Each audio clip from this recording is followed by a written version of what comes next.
እንግዲህ አለ ጌታ ቸር መሆኑን ቀምሳችሁ አይታችሁ ከሆነ ለመዳን እንድታድጉ ተንኮል የለበትን የቃሉን ወተት ምን አድርጓል ተመኙአልና እንግዲህ በሰው ወደ ተጣለ በእግዚአብሔር ዘንድ ግን ወደ ተመረጠው ክቡር ወደ ሆነው ወደ ሕያው ድንጋይ እየቀረባችሁ እናንተ ደግሞ ቅዱሳን ካህናት እንድትሆኑ መንፈሳዊ መስዋዕት ማቅረብ እንድትችሉ መንፈሳዊ ቤት ለመሆን ምን አድርጓል መንፈሳዊ መስዋዕት ማቅረብ እንድትችሉ ነው የተባለው። መንፈሳዊ መስዋዕት ለማቅረብ መሰራት አለበት። መንፈሳዊ መስዋዕት ከስራ በኋላ የሚቀርብ ከተሰራ በኋላ የምታመጣው ከገባ በኋላ የምታመጣው መንፈሳዊ መስዋዕት በጮት ምን ፈጥረው አይደለም። በሃርመኒ ድምጽ አንድ ላይ ተባብለን ምን ፈጥረው አይደለም። ተሰርተህ የሚመጣ መንፈሳዊ ቤት ለመሆን ተሰሩ። ወደ እርሱ እየቀረባችሁ እንደ ሕያዋን ድንጋዮች ሆናችሁ ማን ነው በሰው የተጣለ? ክርስቶስ። ወደ እሱ ስንቀርብ የእግዚአብሔርን ግርማ መጽሐፍ እኮ ገለጠልን እኮ። መጽሐፍ ዕብራውያን ጻፊ የነገረን እኮ እሱ ነው። ልጁ ተረከው ይላል። የባህሪው ምሳሌ የክብሩ ነጸብራቅ። እግዚአብሔር ምን ይመስላል ለማወቅ ትፈልጋላችሁ? ኢየሱስን አጥኑት። እግዚአብሔርን ማክበር፣ መፍራት፣ መውደድ ትፈልጋላችሁ? ኢየሱስን አጥኑት። ልጁ ተረከው በቱ። እግዚአብሔር ሲባል የሆነ ጨለማ ነገር የሚታያችሁ ከሆነ፣ እግዚአብሔር ሲባል የሆነ ደመና የሚታያችሁ ከሆነ፣ እግዚአብሔር ሲባል የሆነ ረጅም ዓመት የገዛ የሆነ ሰውዬ የሚታያችሁ ከሆነ ዛሬ ልምከራችሁ። እግዚአብሔር ሲባል እግዚአብሔርን ማየት ከፈለጋችሁ ክርስቶስን አጥኑት። መጥቶ ልጁ ተረከው አብን አሳየን ሲለው እስከ ዛሬ አላየኸውም ወይ? መጥቶ አወራላቸው፣ መሬት ላይ ነካቸው፣ ዳሰሳቸው። ብርሃን ነው እሱ፣ ፍቅር ነው እሱ፣ ደግ ነው እሱ፣ ቸር ነው እሱ። እንደዚህ ነው እሱ። ሰው በቃ እንደዚህ ነው፣ እንደ ሰው ሆኖ በመካከላችን ተገልጦ ታየ። ለዚህ ነው ስለ ሕይወት መጀመሪያ ሕይወት ተገልጧል፣ እኛም አይተነዋል፣ እንመሰክራለን አሉ።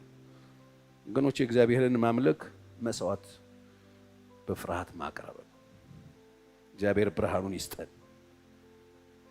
ስለዚህ በእግዚአብሔር ፊት ሞገስ ያለው ስግደት እርሱን በመፍራት የሚቀርብ ነው። በእግዚአብሔር ፊት ተቀባይነት ያለው አምልኮ እሱን በመፍራት የሚቀርብ ነው። በእግዚአብሔር ፊት ተቀባይነት ያለው አምልኮ እሱን በመፍራት የሚቀርብ ነው። ሕይወታችን በእግዚአብሔር ፊት እንደዚህ ሲሰበር የሚወጣው ጠረን ሌላ ሆኖ በቆንጆ ድምፅ ተሰብስበን ብንል ትርጉም የለውም እያልኩ ነው። ቀጣይ ዘመናችሁ እግዚአብሔርን በመፍራት ይሁን። እስቲ አሜን። እግዚአብሔርን መፍራት ምንድነው? መስዋዕት ማቅረብ በማስተዋል በእግዚአብሔር ፊት ዝማሬም ይሁን ጸሎትም ይሁን አገልግሎትም ይሁን በአክብሮት ለሱ ማቅረብ። እግዚአብሔርን መፍራት ምንድነው? ስሙን ማክበር። ታላቅ ስም ነው። መጽሐፍ ከስም ሁሉ በላይ ያለውን ታላቅ ስም ምን አድርገው ይላል? ሰጠው ይላል። የኢየሱስ ክርስቶስ ስም ከስም ሁሉ በላይ። አሜን። ከስም ሁሉ በላይ ያለው ከሞት አስነሳው ይላል። የብርታቱ ጉልበት ይታያል የተባለለት ክርስቶስን እስከ መስቀል ሞት ሲታዘዘው አባቱ ያለ ልክ ከፍ አደረገው። ኢየሱስ ክርስቶስ ጌታ ነው እንዲል ምላስ ሁሉ ጉልበት ሁሉ እንዲንበረከክለት ከስም ሁሉ በላይ ያለውን ታላቅ ስም ሰጠው። ስሙን ማክበር። ስሙን አክብሩት። ስሙን ማክበር ምንድን ነው? ስሙን ማክበር ኢየሱስ ይይ ያሉ በቁልምጫ መጥራት ነው አይደል? እሱን ጓደኞቻችሁን ጥሩበት። እሱን ቃል ስሙን ማክበር ምንድነው? የተጠራባችሁን ስም አታሰድቡት። በእናንተ ላይ የተጠራው ስምን አታሰድቡት፣ አታስነቅፉት። ስሙን ማክበር ምንድነው? ስሙን በማይሆነው ነገር አለመጥራት። ኮስተር ብሎ ጌታ ምስክር የሚል ማዕት ሌባ ያለበት ሀገር ስሙን አታሰድቡት። ስሙን እየጠራችሁ አታሰድቡት። ስሙን ማክበር ነው አምልኮ፣ እግዚአብሔርን መፍራት ማለት። ኢየሱስ ክርስቶስ የሚለውን ስም በእኛ ላይ የተጠራው ስም የጌታ ልጅ ነው የሚለውን ስም እሱን ማክበር ነው። እሱን የት እናክብረው? እዚህም ዛም እናክብር። በእኛ ላይ የተጠራው የሚውለበለበው ስም ማን ነው? ስሙ ኢየሱስ። ባንዲራ ቀደም ከአገልጋዮች ጋር ነበረን ፕሮግራም። ባንዲራ የኢትዮጵያ ባንዲራ እዚህ ጋር ሲውለበለብ የኢትዮጵያ፣ ጀርመን ሲውለበለብ የማን ነው የሚሆን? የኢትዮጵያ። እዚህ ስትውለበለብ በአምልኮ የኢየሱስ፣ ውጪ ስትውለበለብ የማን ነው? ይከበራ። ስሙን ማክበር ነው አምልኮ። መጽሐፍ ቅዱስ ስለ ሌዊ ሲናገር ሚልኪያስ ምዕራፍ 2 ቁጥር 5 እና 6 እንደዚህ ይላል። ስለ ሌዊ ሲናገር ከእርሱ ጋር የገባሁት ኪዳን ይላል። ለሌዊ ቤት ለአገልግሎት የሾመውን ሌዊን የኔ ብሎ የለየውን እንደዚህ ይላል። የገባሁት ኪዳን የሕይወትና የሰላም ኪዳን ነው ይላል። የምን ሌዊ ሕይወትና የሰላም ኪዳን፣ ሕይወት ሊሰጠው ሰላም ሊሰጠው ኪዳኑ ይሄ ነው። የሰላም ኪዳን ነበር። እነርሱንም የሰጠሁት ይህንን ክብር አመጣ እርሱም ይህንን ክብር አመጣ እርሱም አከበረኝ ይላል። ሌዊ አከበረኝ፣ ስሜን በመፍራት ጸና ይላል። ኪዳኑን ሲጠብቅ ስሜን በመፍራት ጸና፣ እውነተኛ ትምህርት በአፉ ነበረ ይላል። ስሜን በመፍራት ጸና። ስሙን በመፍራት የሚጸናው ሰው እውነተኛ ትምህርት ሲያገኘው በወጣትነቱ፣ በጉልምስናው፣ በሽምግልናው ስሙን እንደፈራ ጸንቶ የሚቆመው የተማረው ትምህርት ይወስነው። ሀገር ውስጥ ከሀገር ውጪ፣ ሰፈሩ ከሰፈር ውጪ፣ ቤቱ ከቤት ውጪ፣ የትም ቦታ ላይ ስሙን በማክበር የሚጸናው የተማረው ትምህርት ነው። ሰው እንደሱ ቢያደርግ እውነተኛ ትምህርት በአፉ ነበረ፣ ምንም አይነት የሐሰት ነገር በአንደበቱ አልተገኘም። ከእኔ ጋራ በሰላምና በቅንነት ተራመደ። ሌዊ በሰላምና በምን በቅንነት ተራመደ። ብዙዎችን ከኃጢአት መለሰ። እንደገባውለት ኪዳን የሰላምና የምሕረት ነበር። እሱን ጠበቀ። ስሜን ደግሞ ምን አደረገ? አከበረ። ስሜን እንዲያከብር የሚያደርገው ትምህርት ነበረው። ምን እየነገርከን ነው? ቸሬ የጌታን ስምን አክብሩት፣ የተጠራውን ስም አክብሩት። እነ ሙሴ ስምህን አክብር ይሉት ነበር። ምን የምን አገባኝ? ሙሴ እኮ አጠፋዋለሁ ይሄን ሕዝብ ሲለው እኔ ምን ቸገረኝ? ማዳን አቃተህ ምናምን ብለው ስምህን ያጠፉታል። ስምህን አክብር፣ ስምህን ነው የሚሉት እነሱ። እሱም ስሙን ያከብራል።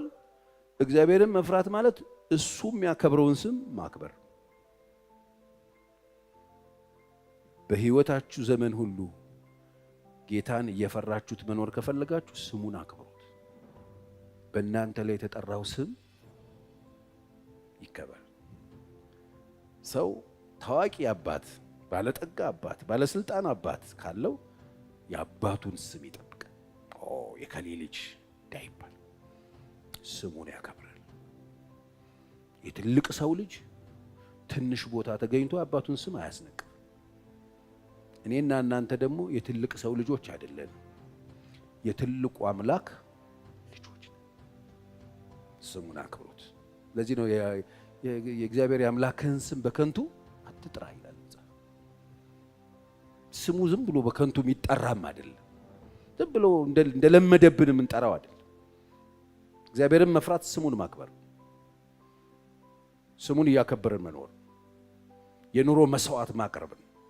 በሕይወታችን በእግዚአብሔር ፊት በጽድቅ ኖረን ጌታን እያከበርን እያፈቅር ነው እያከበር ነው እየወደድ ነው ማንነቱን ተረድተን ለንግስናው ለታላቅነቱ ክብር በጥንቃቄ አምልኳችን፣ ዝማሬያችን፣ ኑሯችን ሁሉ በሱ ፊት ሲሆን እሱ እግዚአብሔርን መፍራት ይሆናል።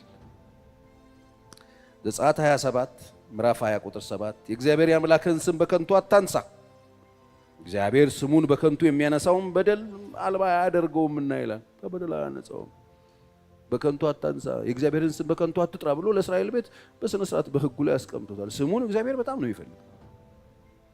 እግዚአብሔርን መፍራት ማለት ስሙን ማክበር። በነገራችን ላይ ይሄ እግዚአብሔር ተለውጧል። አዲስ ኪዳን የሚመስላችሁ እግዚአብሔርን የለወጠ ነው እንደ ይመስላችሁ? ይሄ በጣም ስሙን የሚያከብር ስሙን የሚወድ በማንነቱ የማይዛባ የማይለዋወጥ እግዚአብሔር አይለወጥም ይላሉ። ለዚህ ነው እናንተ ያዕቆብ ልጆች የጠፋችሁ አይደላችሁ የሚለው። እግዚአብሔር የሚለወጥ አምላክ አይደለም። ዘመን ሲቀየር፣ ኪዳን ሲቀየር እግዚአብሔር አልተለወጠም። እሺ፣ የተለወጠው የኛ እድል ነው። የኛ እድል ነው። የኛ አዲስ ኪዳን የሰጠን እድል ነው። በክርስቶስ ኢየሱስ እድል ሰጠን። ይሄው 2018 ዓመተ ምህረት ከፍተን እንደዚህ ከተከፈተ የምህረት ደጁ 2018 ዓመት ሆነ። ኃጢአት እየሰራ እስከ ዛሬ መጥተህ ቢሆን ይሄው ዛሬ ድረስ ምህረት አለ፣ መግባት ትችላለህ። ተነስተህ እድል ነው። እድሉ የምን እድል? ምንም አይነት ኃጢአት ስራ እግዚአብሔር ምህረት ያደርግልሃል። መነሳት እችላለሁ። አዎ እድላለህ። የትናንትናው እድል እናትን ሰድባለሁ ውገሩና ግደሉት ነው የሚለው። ውገሩት እንትናን እንትን ብሏል ተመኝቷል ውገርና ግደለው። እንትን ገላምጧል ትወገር ነበር። እያንዳንዷ ነገር ትገላለች። አሁንስ ነው እድል አለ። መነሳት ወድቀሃል ትነሳለህ። እድል አለ። አዲስ ኪዳን የሰጠን እድል ነው እንጂ እግዚአብሔርን አልለወጠው። እሱ እግዚአብሔር ዛሬም እግዚአብሔር። ዘመን መጥቶ ዘመን ሲሻር ቢቀየር እግዚአብሔር የለም። ነግሬያችኋለሁ። እግዚአብሔር ለእናንተ ተብሎ አይለወጥም። እናንተ ነው የምትለወጡት። እኔ ነው የምለወጠው። የኔ አስተሳሰብ ነው የሚል ሚጢጢ አስተሳሰብ ይቀየራል። በጣም ትልቅ አምላክ እንደማመልክ እረዳለሁ። ይሄን ብርሃን እግዚአብሔር ይሰጠኛል። ከዛ በኋላ አሙቅልኝ አያስፈልገኝም ማለት ነው። እግዚአብሔርን ለማምለክ ማንም የሚያራግበኝ አያስፈልገኝም። ያ ብርሃን እግዚአብሔር እንዳመልከው መሰዊያ እኮ የሰሩት ለተገለጠላቸው በገባችሁ መጠን ነው እግዚአብሔርን የምታመልኩት፣ የምታከብሩት፣ የምትወዱት፣ የምትፈሩት። በአንድ ጊዜ በሁሉ ስፍራ የሚገኝ አምላክ እኮ ነው የኛ አምላክ። አይገርማችሁም? በአንድ ጊዜ የዘመናችንን ቁጥር በቃ ከዘላለም እስከ ዘላለም ማይለወጥ እሱ እኮ ነው እኛን እፍ ብሎ ህይወት የሰጠን። በጣም ትልቅ ከአእምሯችን በላይ የሆነ መጽሐፍ ለማስተዋል ይላል። ለማስተዋል ከመታወቅ የሚያልፍ ነው ፍቅሩ ይላል። ምን አይነት ፍቅር ነው የሰጠን ብላችሁ ፍቅሩን ለማብራራት ቁጭ ብላችሁ ለማስተዋል ብትደምሩና ብትቀንሱ ከአእምሮ በላይ ነው። ለምንድን ነው የወደድከኝ? እኔ ለምንድን ነው የተወደድከው? ለምን ሞተልህ? ለምን ዋጋ? ይሄ እኮ ስለማይገባ ነው ብዙ ሰው አይጭ ብሎ ጥሎት የሚሄድ። ለምን? ሁሉ ነገር ገብቶን ስለሆነ መኖር የምንፈልገው። አሁን ተረዳው ገባው አይ ኖ የስ ብለን ስለሆነ መኖር የለመደው ማይንዳችን። የእግዚአብሔርን ፍቅር ግን አይገባ። ከመታወቅ ያልፍ፣ ከማስተዋል ያልፍ። በአእምሮ አንደርስበት። ቁጭ ብላችሁ መንፈሳዊ ነገር በአእምሮ የምትፈላሰፉ ሰዎች ችግር ውስጥ ወድቃላችሁ። የለው አይገርማችሁ? የእግዚአብሔር ፈቃድ ያለበት ነገር ሁሉ የኛን እምነት ይጠይቃል። በእምነት ስንራመደው ዋው የምንልበት የምንገረምበት ነው። ለዚህ ነው እንወቅ እናውቀው ዘንድ እግዚአብሔርን እንከተል። ከዛ እንደ ወገግታ ተዘጋጅቶ እናገኘዋለን። ምድርን እንደሚያጠጣ እንደ መጨረሻ ዝናብ ይመጣል ይላል። አይገርማችሁም? እኛ አንድ እርምጃ በሄድን ቁጥር እሱ በብዙ ወደኛ ይመጣል። ይሄ ገባን ስንል ሌላ መገለጥ፣ ይሄኛው ገባ ስንል ሌላ መደነቅ። በህይወታችን መደነቁ እየጨመረ በመጣ ቁጥር ስሙን እያከበርን እውነተኛ መስዋዕት እያቀረብን እግዚአብሔር ከኛ የሚፈልገው ገብቶን አድርገን እግዚአብሔርን ፈርተነው እግዚአብሔር ልጆች አሉት እኮ ተብለን አሜን። ለምልክት አሉት ልጆች። አረ ሰው የለም ሲባል አረ አሉት የሸሸጋቸው አይደል? ሰባት አድርጎ አብድዩ ተስተውሳላችሁ።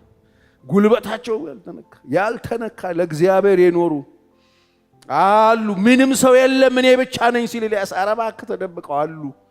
እግዚአብሔር አሉ ያስብላችሁ።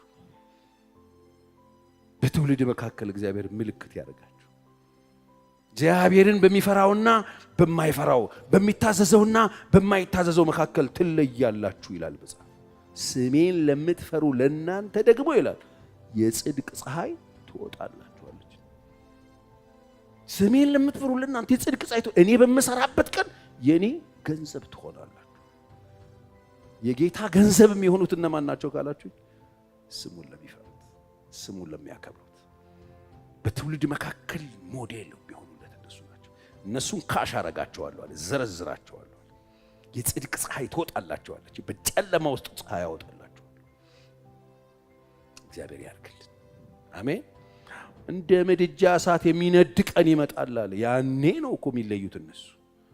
ወገኖቼ እግዚአብሔር በትውልድ መካከል ሰው ሲፈልግ ሰው ያርጋችሁ። እሱ ሰው እግዚአብሔር የሚፈራ ስሙን የሚያከብር ለጌታ የሚኖር የሚያቀርበው መስዋዕት እግዚአብሔርን መፍራት ይሆንለት። ማንነቱን ተረድቶ አውቆት በፊቱ የሚሰግድለት፣ የሚያመልከው፣ የሚዘምርለት በሆታ ባጨብጫቢ በደጋፊ የሚዘል ሳይሆን በመገለጥ የሚዘል። እስቲ አሜን። በብርሃን የሚዘምር በብርሃን የሚያመልክ። አሁን እኮ ሆበሉ ነው በቃ። ምንም የሚገባ ነገር የለም፣ ጠብ የሚል ነገር የለም። ጨፍረ ራስ ምታት ይዘው ወደ ቤት ትሄዳለህ። እኔ አንድ ጊዜ አንድ ኮንፈረንስ ላገለግል እንጂ ዘማሪው ወጣና የዛኔ ገና አዲስ የወጣ መዝሙር ነበረ። ጉባኤው ላይ ወጣ ሊዘምር፣ አብረን ለመዘመር ቆምኩኝ። ከዛ ሆ አለ። ሆ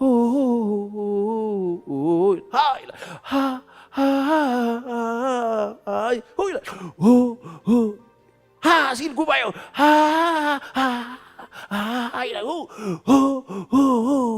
ደስ ይላል። ብቻ ጉባኤው አንድ ላይ ሲለው ደስ ይላል። እና የሆነ ቄስ ትምህርት ቤት ያለውን የመሰለኝ ህፃናት ሆነን እንደምን ምንድነው ምንድነው አልኩ። እኔ ልሰብክ ስቆም ምንድነው የሁሉ ምንድነው የሁሉ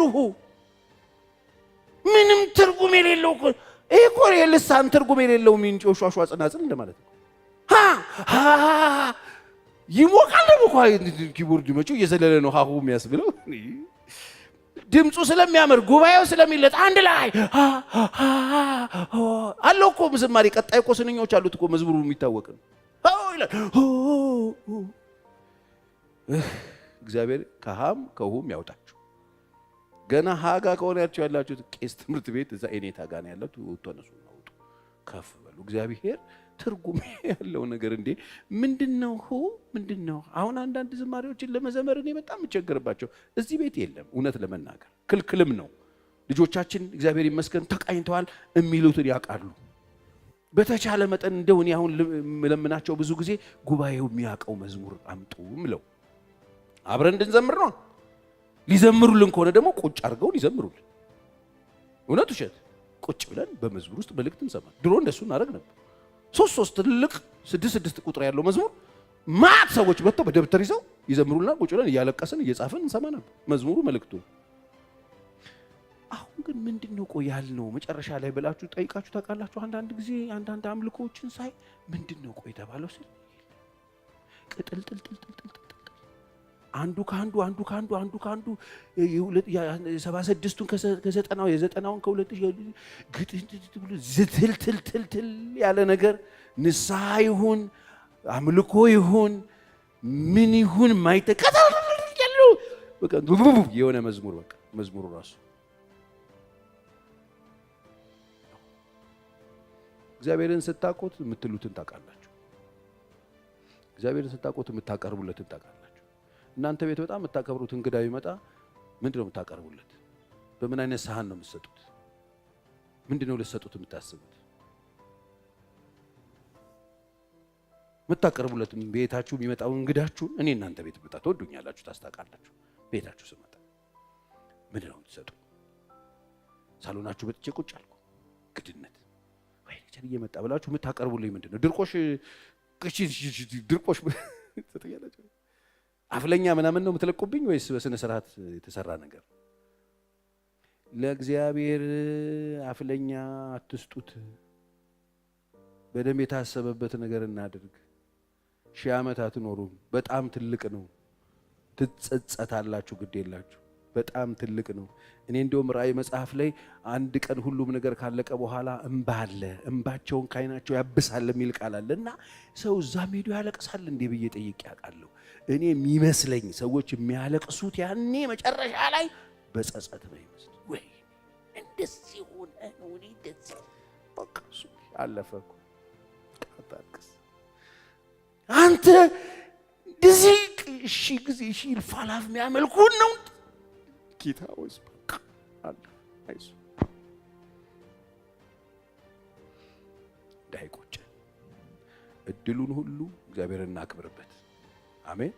እድሎችን ሁሉ እየፈራን እናምልከው፣ እየፈራን መስዋዕት እናቀርብለት። በጣም ትልቅ፣ በጣም ቅዱስ፣ በጣም ልዩ አምላክ ነው የምናመልከው። አሜን።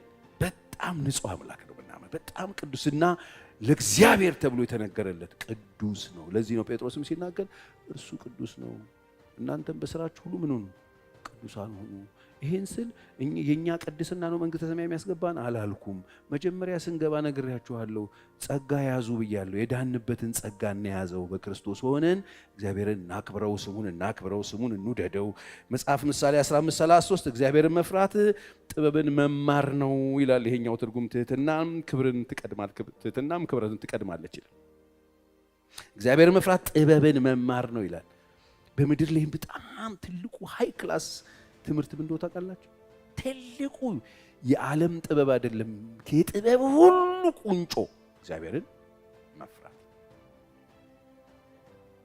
እግዚአብሔርን የጥበብ ሁሉ ቁንጮ፣ የእውቀት ሁሉ ቁንጮ፣ በዓለም ላይ ትልቁ ትምህርት እኔን እመኑኝ ግዴላችሁ ስትጨርሱ ማትቆጩበት ትምህርት ዩኒቨርሲቲ ገብታችሁ የተማራችሁት አይደል? ቆጫችኋል። በቀደም አንድ ልጅ ሶሻል ሚዲያ ላይ ፌንጣ እንትን ብሎ አሁን ስለዚህ እግር የተማርነው ነገር የሚነግረኝ ሰው አለ ለምን እንደሚጠቅመው ብሎ በጣም ነው ያሳቀኝ። የፌንጣ እግርን እንደዚህ ተጠቅሞ ይሄንን ለምን እንደተማርነው አለ። በጣም ብዙ ትምህርት ተምረሃል፣ አንዱንም አሁን የምታስታውሰው የለ፣ ሌላ ታሪክ ነው ያለ። እኔም የምነግርህ ይሄ ትምህርት ግን እመነኝ በህይወት ዘመን አንድ ቀን እስትንፋስ ስትዘጋ እማትቆጭበት ትምህርት፣ ደስ የምትሰኝበት ትምህርት፣ ፈገግ ብለህ የምትሞትበት ትምህርት ነው። እግዚአብሔርን ፍራ። ዓለም ሁሉ ደፍሮት፣ ዓለም ሁሉ ንቆት እንደሌለ ቆጥሮት ሰነፍ በልቡ አምላክ የለም ይላል። አምላክ የለም ብሎ በትዕቢት ቢመላለስ አንተ ግን እግዚአብሔርን ፍራ። እንዳትቆጭ፣ ሽምግልና ሽበትህ ሞትህ የክብር እንዲሆን ስትፈጸም እንዳትፈራ፣ ደስ ብሎህ እንድትሞት፣ ደስ ብሎችን ምድር ለቀህ እንድትወጣ የትኛውም ሙቀትህ ልትሞት ስትል መጥቶ አያድንህ። ልትሞት ስትል የሚመጣ ዲግሪ የሚመጣ ማስተርስ የለም። ልትሞት ስትል አለውልህ ነው እውቀት የሚል የለም። እመነኝ። እግዚአብሔርን መፍራትህ ግን እዚህም እዛም ይረባሃል። ቅዱሱን ማወቅ ጥበብ። አሜን። አንድ ቀን ይገባችኋል። ዛሬ ባይገባችሁ በእርግጠኝነት ይገባችኋል። በጣም ብዙ ትልልቅ ሰዎች ይሄ ትምህርት የሚገባቸው ጡረታ ሲወጡ ይገባቸዋል። ጡረታ ሲወጡ ይገባቸዋል። የሚደውሉላቸው ሲጠፉ ይገባቸዋል። ብቻቸውን ቤት ሲቀሩ ይገባቸዋል። ያኔ መቋሚያ ገዝተው ከሌሊቱ 9 ሰዓት ስሙ የሚጠራበትን ቦታ ሲፈልጉት ታገኛላችሁ። እንግዲህ ወጣት አይደለም ሌሊት የምታገኙ። ቤተ እምነት መሄድ የሚያስበው እሱ ያኔ ሲመሽ ሲጨልም መጽሐፍ ደግሞ የሚነገር አንተ ግን በጉብዝና ወራት ፈጣሪ ምን በል አስበው። ስታረጅ ነገር ካከተመ በኋላ መቋሚያ ህንዘ የተንቀጠቀጥክ እንቱ አላያችሁም አሉ። መቁረብ ነው መፈልግ ጌታን አይደል? ስጋ ደሙን የሚያምርህ ያኔ ነው።